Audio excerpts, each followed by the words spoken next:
25 మంది ఎమ్మెల్యేల రహస్య మంతనాలు అట.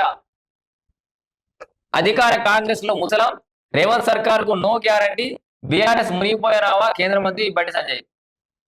ఈయన అది మునిగిపోయినావా అంటాడు, ఇది రేవంత్ రెడ్డి 2 రోజులు ఉండడు అంటాడు. ఇట్లా అనబట్టి 2-3 ఏళ్ళే.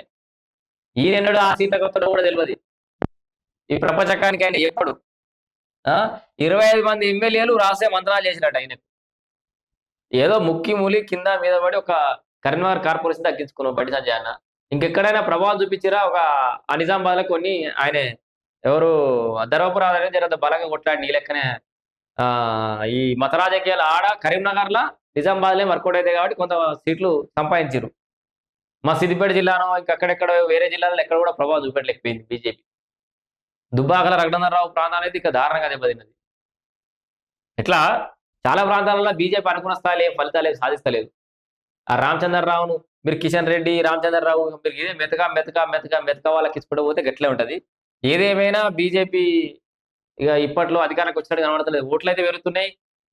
కార్యకర్తలు ఉన్నారు, ఓట్లు వేసేటోళ్ళు ఉన్నారు, కానీ లీడర్లు కరవ అయిపోయారు భారతీయ జనతా పార్టీలో. మరి ఎన్నడితో కొత్తదేమో కానీ 25 మంది కాంగ్రెస్ ఎమ్మెల్యేలు అంటే రహస్య మంత్రాలు చేసినట్ట. మరి బండి సంజయ్ ఒక్కరికే ఎరికైనట్టుంది. మరి ఏం జరుగుతుందో చూద్దాం.